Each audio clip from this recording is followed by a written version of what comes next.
Halo guys, selamat pagi semuanya. Kita hari ini sedang dibanjiri oleh banyak berita ya tentang konflik di Palestina ya. Dimana kita lihat bahwa konflik Palestina dengan Israel ini memang kan sudah sangat lama sekali ya. Dari sejak tahun 48 ya Israel berdiri itu. Jadi sudah sangat lama ya, dan kita melihat sampai sekarang ya belum ada penyelesaian yang real ya, permanen dan memuaskan semua pihak gitu. Jadi kalau saya melihat ya, konflik Palestina sama Israel ini sebenarnya bukan hanya terkait dengan Israel dan Palestina saja ya, tapi ini juga terkait dengan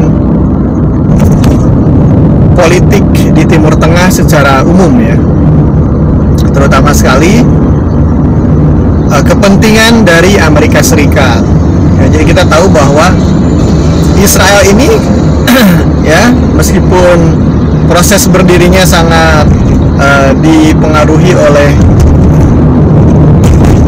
campur tangan Inggris ya saat itu, karena Palestina menjadi mandatnya Inggris setelah Turki Utsmani kalah perang ya, perang dunia ke-1 ya. Palestina ya dan sebagian besar bekas wilayahnya Turki Ottoman ya, itu menjadi milik Inggris, Prancis gitu ya. Nah, kita semua sepakat ya bahwa kejahatan terhadap kemanusiaan dilakukan oleh siapapun ya, entah itu oleh Israel ya, atau oleh Muslim sekalipun gitu ya, atau oleh siapapun lah, itu tetap kejahatan kemanusiaan ya. Jadi kalau saya melihat begitu banyak pelanggaran HAM ya yang dilakukan oleh Israel terhadap Palestina ini ya, sebenarnya culpritnya harusnya adalah Amerika Serikat gitu ya. Karena Israel ini ya kalau nggak didukung sama Amerika Serikat ya bisa habis ya, bisa kalah lah gitu oleh hampir semua negara Arab, apalagi tambah Iran gitu ya. Tapi karena di backup sama Amerika ya dari sisi militer, finansial dan lain sebagainya, maka dia menjadi kuat dan tak terkalahkan gitu. Apalagi banyak negara Arab yang berkepentingan dengan persenjataan dari Amerika Serikat ya, alutsista gitu. Sehingga ya ketika Amerika bilang kalian harus baik sama Israel, kalau ingin dapat senjata dari saya, kata Amerika ya, maka mereka akhirnya nurut gitu ya, gak macam-macam sama Israel gitu. Jadi kita jelas lihat di sini ya bahwa Israel itu memang bisa dibilang bonekanya Amerika Serikat ya. Dalam hal ini sebenarnya kalau kita lihat bukan masalah Yahudinya ya. Kita tidak boleh rasis ya kepada ras apapun, terhadap suku apapun ya. Ya. Tapi dari perilaku pribadi atau kelompoknya itu gitu ya. Bagaimana dia bersikap, berperilaku. Jadi yang bermasalah sebenarnya adalah Zionisme ya teman-teman ya. Zionisme itu tidak equal sama Israel, karena Israel itu sebenarnya nama dari nama lain ya dari bangsa Yahudi gitu, atau keturunan dari Yakub ya. Yakub itulah yang mendapat julukan Israel ya. Nah, anak turunannya disebut Bani Israel ya, atau Yahudi. Jadi tidak semua orang Yahudi atau Bani Israel itu adalah pendukung Zionisme ya, banyak yang menentang gitu. Oke, jadi yang kita lihat harus clear dulu nih, bukan keyahudiannya ya yang kita kritisi atau kita tentang ya, tapi kezionismeannya, kezionisannya gitu ya. Jadi Zionism atau Zionisme ini memang satu ideologi ya, satu pemikiran yang ada, yang hidup di tengah bangsa Yahudi, tapi kemudian juga menyebar ya keluar bangsa Yahudi ya.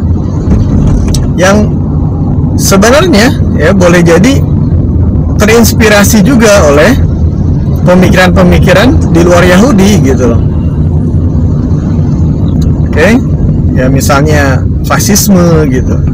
Fasisme itu kan mirip tuh ya nggak? Zionisme itu ada sisi fasismenya gitu. Kayak perang salib pun sama. Perang salib itu sebetulnya ada kemiripan ya, dasarnya dari sisi ada teologi yang menjadi dalihnya gitu ya, dalih pembenarannya. Jadi atas dasar teks ya, atau atas dasar dalil agama ya, ingin menguasai suatu wilayah gitu. Dalam hal ini tanah suci ya, apalagi dalam konsep mereka disebutnya tanah yang dijanjikan oleh Tuhan ya. Konsep ini sebetulnya nanti kita bahas secara terpisah apakah benar gitu ya. Nah, yang saya herankan, Israel ini sudah dari awalnya memang legal standingnya lemah ya di dalam pendirian negaranya, dengan cara ya bisa dibilang konsepnya mirip dengan penjajahan gitu ya. Kemudian setelah menjajah itu akhirnya karena ada peperangan ya, perang Arab Israel, kemudian negara-negara Arab kalah ya, karena wajar lah, karena Amerika ada di belakang Israel ya. Setelah banyak perundingan ya, sebenarnya kemudian orang-orang Arab pun melemah ya, melemah dalam arti posisinya mereka berani untuk oke lah, kita share aja sama Israel, orang Zionisme ini gitu ya, biarlah mereka bisa mendirikan negara, tapi kami pun orang-orang Palestina berhak mendirikan negara. Jadi ada disebutnya two state settlement ya, penyelesaian membagi menjadi dua negara gitu ya, seperti yang sudah kita ketahui. Tepi barat dan Gaza jalur Gaza itu menjadi negara Palestina gitu. Tapi kemudian garis keras dari Zionisme Israel ini mengembangkan diskursus baru gitu ya. Mereka mengatakan bahwa Palestina tidak berhak untuk mendirikan negara gitu ya. Jadi termasuk tepi barat dan jalur Gaza harus menjadi bagian dari negara Israel ya. Nah, mereka mengembangkan ide bahwa karena ada kesamaan ras ya, antara kesamaan suku juga antara orang Palestina ya dengan orang Jordania, maka dianggap bahwa negara Palestina itu adalah Jordan itu.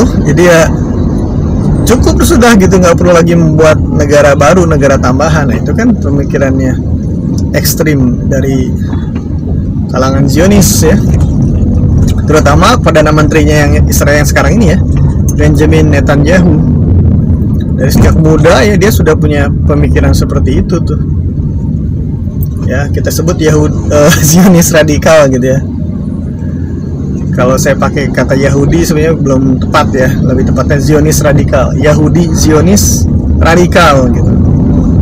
Jadi radikalisme ya dalam hal apapun atau di kalangan apapun jelek ya. Radikalisme Yahudi, radikalisme Islam, radikalisme Kristen, radikalisme Hindu ya, radikalisme Buddha, itu semuanya buruk gitu ya, jelek. Nah, kita sebagai manusia yang intelek ya, harusnya kemudian tidak bias ya. Kita dilakukan oleh siapapun ya, kita tidak dukung ya radikalisme itu. Dan bisa juga radikalisme itu tidak berbasis agama ya, bisa aja berbasis pemikiran yang lain gitu, berbasis ideologi yang lain atau kepentingan yang lain. Bahkan sebenarnya radikalisme itu lebih banyak motifnya adalah kepentingan politik dan ekonomi ya, bukan kepentingan agama gitu.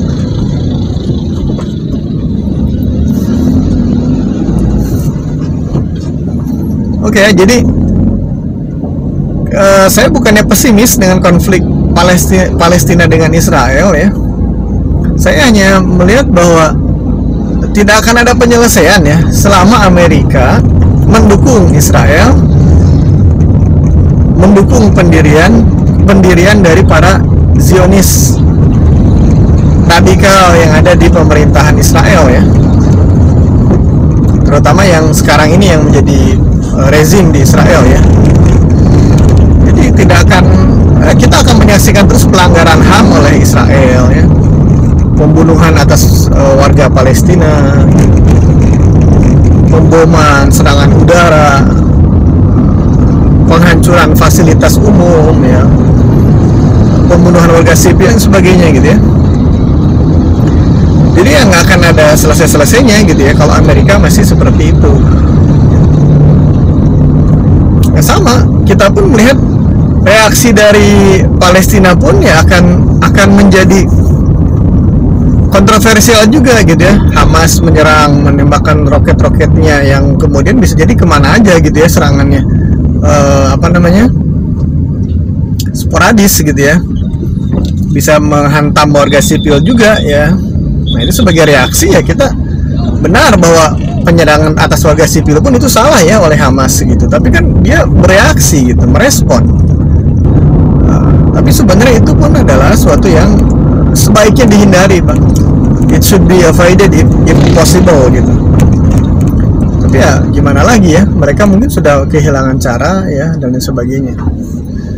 Tapi sekali lagi, semua pelanggaran HAM itu pasti tidak punya legal standing yang jelas gitu ya. Nah jadi kalau saya melihat ya bagaimana kita mendukung Palestina ya harusnya menurut saya yang kita target itu bukan sekedar Israelnya, tetapi adalah pelindungnya dia gitu loh ya, pelindungnya dia yang ingin supaya kepentingan nasionalnya dia di Timur Tengah terlindungi gitu, yaitu Paman Sam ya. Nah, gimana mentargetnya ya? Saya sendiri tidak pro dengan kekerasan gitu ya. Tidak dengan kita membom kedutaan besar Amerika Serikat gitu ya, atau membom perusahaan-perusahaan asal Amerika Serikat kayak dulu ya, kelompok yang ngebom di Bali segala macam gitu ya. Enggak gitu. Gerakan kita harus gerakan moral ya, gerakan intelektual ya. Karena walau bagaimanapun juga teman-teman ya, pelanggaran HAM ini dilakukan oleh pemerintah Amerika Serikat ya. Itu bukan hanya kepada Palestina saja loh ya. Bahkan kepada bangsa Indonesia pun melakukannya loh. Ya dari sejak dulu, coba aja kita hitung kasus-kasusnya banyak kan. Bagaimana membendung komunisme, membendung Islam politik gitu ya. Itu kan semua Amerika, CIA ada di belakangnya gitu. Ya termasuk juga di negara-negara lain ya, banyak banget, terutama di Amerika Latin, itu jejak darahnya banyak banget gitu ya. Jadi ya kalau kita mau lihat, ini adalah konflik yang tidak semata-mata terkait dengan Palestina dan Israel saja, tapi adalah konflik yang sebenarnya akarnya adalah kepentingan Amerika Serikat sebagai negara superpower ya. Gitu. Apalagi di Timur Tengah itu ya, walau bagaimanapun itu adalah pusat energi dunia ya, yang mungkin separohnya itu untuk mensuplai Amerika Serikat ya. Jadi suplai energi Amerika Serikat, terutama minyak dan juga gas, tapi terutama minyak lah. Jadi bagi Amerika kepentingan dia di Timur Tengah adalah mutlak ya, dan operatornya adalah Israel gitu ya. Jadi Israel itu adalah operator kepentingan Amerika Serikat di Timur Tengah gitu. Jadi kalau kata Amerika ya, kan gue superpower dunia gitu ya, lalu mau macem-macem sama operator gua di Timur Tengah ya, lu berarti berhadapan sama gua dong ya kan gitu ya kan. Nah, masalahnya adalah Amerika Serikat ini melebihi kebebalan siapapun ya. Jadi bebalnya Amerika Serikat ini lebih bebal dari bebalnya Israel. Kita sering bilang Israel bebal ya karena dia nyontoh sama majikannya gitu ya, itu Amerika Serikat. Dan jangan lupa juga ya, Israel berdiri dengan merebut tanah dari Palestina gitu ya. Itu pun kan dia mencontoh juga, maksudnya ada presidennya juga. Amerika Serikat ya, itu kan berdiri pun itu di atas genocide ya, genosida terhadap orang-orang aslinya, yaitu Native American gitu ya. Begitupun juga dengan negara-negara Amerika Latin ya, dari Spanyol, Portugis kan melakukan hal yang sama terhadap orang-orang asli di sana ya, yang keturunan bangsa Maya, Inca, Aztec gitu ya, indigenous people lah gitu. Jadi ya pelanggaran HAM ya, kejahatan terhadap kemanusiaan itu sudah terekam dalam sejarah begitu banyaknya gitu ya. Imperialisme di mana-mana ya, meninggalkan jejak berdarah. Jadi sudah di mana-mana sudah. Jadi Israel pun kalau jujur-jujuran mungkin bisa aja bilang bahwa banyak banget pelanggaran HAM di dunia ini gitu ya. Oke. Bahkan sebenarnya membuat senjata nuklir pun sebenarnya pelanggaran HAM sebenarnya gitu ya. Ya karena itu akan membunuh massal, membuat kepunahan manusia kan sebenarnya gitu kalau diaktifkan, kalau itu digunakan gitu. Tapi ya akhirnya semua orang berlomba ingin punya senjata nuklir kan, untuk sebagai alat untuk bargaining position kan, bargaining power gitu. Tapi ya sudahlah, itu sudah terjadi. Jadi intinya apa sih yang kita harus lihat di sini, bahwa sesungguhnya mungkin benar ya ada ungkapan bahwa power tends to corrupt ya, bahwa kekuasaan itu cenderung menyimpang. Jadi ketika orang sudah berkuasa itu punya kecenderungan menyimpang gitu ya. Apalagi kalau kekuasaannya mutlak, makanya absolute power corrupts absolutely gitu. Ya, jadi kekuasaan yang mutlak akan menyimpang secara mutlak juga gitu. Oleh karena itu kita sekarang lebih banyak ke gerakan intelektual dan moral ya. Oke, karena kalau untuk sambil belajar kita kuasai teknologi ya, tapi jangan sampai mengembangkan teknologi yang kemudian sebenarnya merusak juga gitu ya. Oke teman-teman ya, itu mungkin sharing di pagi hari ini ya, mudah-mudahan bisa menjadi bahan untuk kita belajar lagi ya. Terima kasih. Stay hungry, stay foolish.